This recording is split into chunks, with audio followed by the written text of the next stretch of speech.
खुलुमबाय लोगोफोर, बर'नि रानि 2.0 चेनेलनि गुबुन मोनसे भिडिअआव बयखौबो फिन खेबसेबाव बरायनाय बावहरनाय थाबाय। आसा खालामो नोंथांमोना दिनैनि भिडिअखौ गोसो गोथारै जोबजासिम नायजोबलांगोन होनना।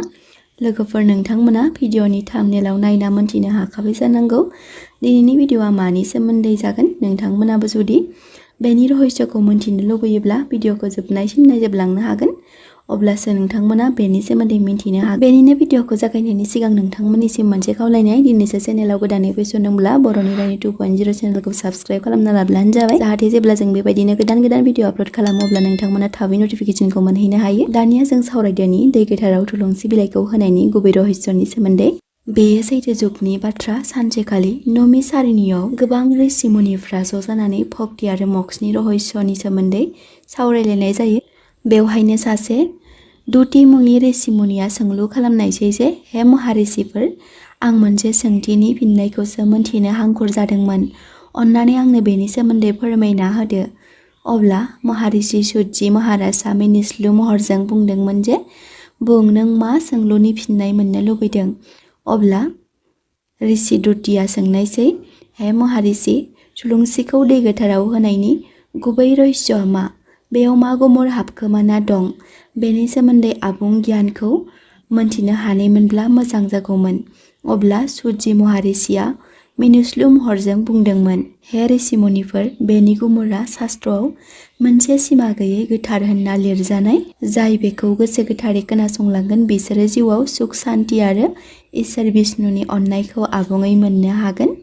दानिया बयबो खोनासंलांदो। बेयो मोनसे समनि सल'। प्राचीन मुगायाव थुलुंसि देवी मुंनि सासे आइजो दंमोन। बेयो सासे गोथार गोसोनि आरो इसोर बिष्णुखौ गोरबोजों मोजां मोनग्रा भक्तमोन। बिनि भक्ति आरो तपस्याया एसेबां गिदिरमोन जे बेखौ गासै देबताफोराबो सनमान होनाय जायोमोन। जेब्ला बृन्दानि जिउनि गासै तपआ आबुं महर मोनदोंमोन, अब्ला इसोर बिष्णुआ बिनो बोर होनाय जादोंमोन जे, हे देवी, नों पृथिबियाव थुलुंसिनि महराव अनसायजागोन। आंनि फुजाया नोंनि अनगा आबुं जानाय नङा। बै समनिफ्रायनो इसोर बिष्णुनि फुजायाव थुलुंसि बिलाइया गिदिर बिहोमा होनाय जादोंमोन। बेजों लोगोसे दानिया मिन्थिगोन गंगाया पृथिबियाव फैनायनि सोमोन्दै। गुबुन फारसेथिं गंगाया खालि सादारन दैमा नङा। बुंनाय जायो बियो सोर्गोलोकनिफ्राय फैनाय दिव्य शक्ति होनना। बियो इसोर बिष्णुनि आइथेंनिफ्राय बोहैनाय, जाय दैखौ गंगा मुंजों मोनथि मोननाय जायो। राजा भगीरथनि गोब्राबै खालामनाय तपस्याखौ गोजोननानै गंगाया पृथिबियाव फैनाय जादोंमोन। बे गंगानि दाहारखौ खम खालामनो थाखाय इसोर शिबआ गावनि खर'आव जायगा होनाय जादोंमोन, जायखौ एबा जाय बाथ्राखौ नोंथांमोनाबो एसेब्लाबो सल'नि गेजेरजों खोनानो मोनखादों जानांगौ। जायनि थाखाय बिमा गंगाखौ मोनथाम लकनि गोथार खालामग्रा देबि होनना बुंनाय जायो। दानिया जों मिन्थिना लागोन तुलसी आरो गंगानि गोरोबलायनायाव मा रहस्य हाबना दं बेनि सोमोन्दै। सानसेखालिनि बाथ्रा। बैकुन्ठआव इसोर बिष्णुनि सेराव थुलुंसि देबि आरो गंगा देबिया जिरायना दंमोन, मानोना बिसोर सानैबो इसोर बिष्णुनि अनजाथावनामोन। अब्ला इसोर बिष्णुआ बुंनायसै, हे देबिफोर, नोंसोर सानैबो संसारखौ दैदेननो थाखाय पृथिबियाव थां। जाय सुबुङा नोंसोरखौ सिबिनो रोंगोन, बिसोर बायदि सुबुङा उद्धार मोननो हागोन। अब्ला थुलुंसि देबिया सोंनायसै, हे प्रभु, जुदि सोरबा आंखौ फुजा खालामना गंगाखौ अनसायनो रोङा, अब्ला मा जागोन? अब्ला इसोर बिष्णुआ फिननायसै, बे फुजाखौ मोजां होनना बुंनाय जागोन। जेब्ला थुलुंसि आरो गंगा मोननैबो गोरोबलायगोन, अब्ला बे फुजाया बेनिख्रुइ साबसिननाय जागोन। अब्ला गंगा देबिया बुंनायसै, जेराव थुलुंसि थागोन बेवहायनो भगवान बिष्णुनि स्थान जागोन, आरो जेराव आंनि दैया थागोन बेवहायनो गोथार जागोन। जायनि थाखाय थुलुंसि आरो गंगानि सोमोन्दोखौ गोथारनि नेरसोन होनना मोनथि मोननाय जायो। दानिया जों सावरायगोन थुलुंसिखौ दै गोथाराव होनायनि रहस्यआ मा बेनि सोमोन्दै। पुराणनि बायदिब्ला थुलुंसिखौ इसोर बिष्णुनि भक्तिनि महर होनना बुंनाय जायो, आरो गंगाखौ इसोर बिष्णुनि आइथेंनि गोथार खालामग्रा होनना मोनथि मोननाय जायो। जेब्ला सोरबा भक्तआ थुलुंसिखौ दै गोथाराव होनाय जायो, अब्ला भक्ति आरो गोथारजों गोरोबलायनाय जायो होनना बुंनाय जायो।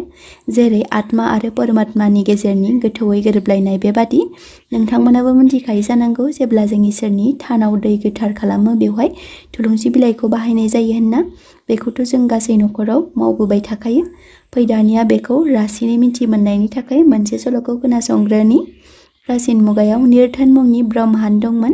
बिहा धोन सम्पति गैयामोन, नाथाय अब्लाबो इसोर बिष्णुनि सायाव गोथौवै फोथायनाय दंमोन। बियो सानफ्रोमबो गावनि न'नि मोखाङाव गायना दोननाय थुलुंसि बिमाखौ दै होबाय थायोमोन आरो ओम नमो नारायण मन्त्रखौ बुंनाय जायोमोन। नाथाय गुबुनफोरा बिथांखौ थाबथा दानना बाथ्रा बुंनाय जायोमोन। नाथाय ब्रह्मना गावनि भक्तिखौ नागारनाय जायाखैमोन। गोबां बोसोरनि उनाव बिसोरनि नखरा हरखाबै मोजां जालांनो हमो। बिसोरनि नखरनि निदाना सुंनो हमो।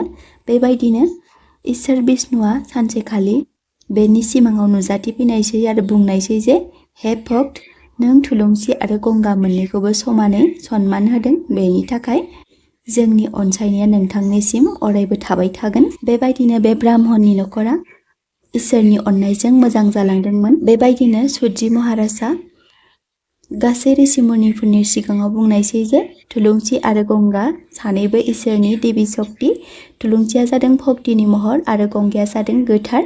बेनि उनाव थुलुंसि आरो दै गोथारनि सिङाव थानाय रहस्यनि गुमुरखौ मोनथिमोननानै गासै ऋषिमुनिफ्रा गोजोननाय मोननायसै। लोगोफोर, नोंथांमोनाबो बे भिडिअनि गेजेरजों एसेब्लाबो मिन्थिनो हाबाय जानांगौ थुलुंसि आरो दै गोथारनि गेजेराव थानाय रहस्यनि सोमोन्दै। नोंथांमोना जुदि बे भिडिअखौ नोंथांमोननि लाइफआव एसेब्लाबो इउजफुल मोनदों, अब्ला भिडिअखौ हाजासे शेयार खालामलायब्लानो जाबाय आरो बेजों लोगोसे कमेन्ट बक्सआव जै आइ बिमा माइनाव लिरनो दाबाव। दिनैनि बे भिडिअखौ जाय बिथांमोना गोसो गोथारै जोबजासिम नायलांजोब्बाय, बिथांमोननि थाखाय जोंनि गोसो गोरबोनिफ्राय हाजासे अननाय आरो सिबिनायखौ बयनिसिमबो जासिहरनाय थाबाय।